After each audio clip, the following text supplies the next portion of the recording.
খালি ঘরে পরের সংখ্যাটি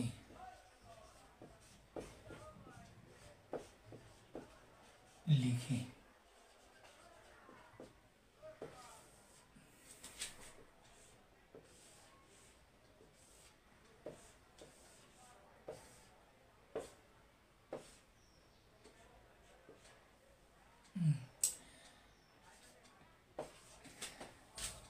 ধরো এরকম দুটি খালি ঘর দেওয়া আছে, খালি ঘরে পরের সংখ্যাটি লিখতে বলছি।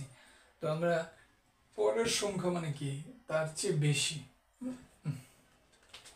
যেমন এখানে 2 আছে, 2 এর চেয়ে বেশি হচ্ছে পরের সংখ্যা। 2 এর পরের সংখ্যা হচ্ছে 3, 7 এর পরের সংখ্যা হচ্ছে 8। এইভাবে আমরা পরের সংখ্যাটি বের করি। আবার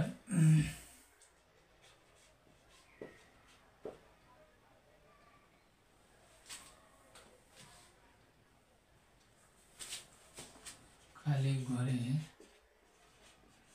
মাঝখানের বা মাঝের সংখ্যাটি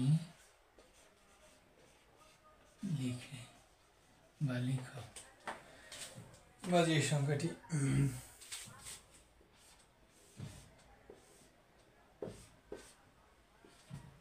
1, 3।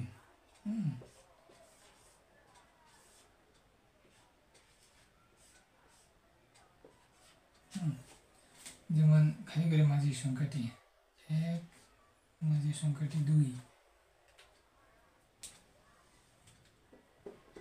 1, 3 দেওয়া থাকলে 1 এর পরের সংখ্যাটি হচ্ছে 2, তারপর হচ্ছে 3। এভাবে আমরা মাঝের সংখ্যা বের করতে পারি। 4 এর চেয়ে বড় সংখ্যাটি হচ্ছে 5, তারপর হচ্ছে 6। এইভাবে আমরা খালি ঘরে মাঝের সংখ্যাটি বের করতে পারি। আবার তোমাদেরকে বলতে পারে খালি ঘরে আগের সংখ্যাটি লিখো। খালি ঘরে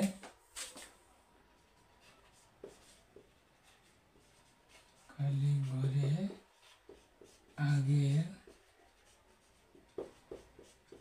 সংখ্যাটি লিখো।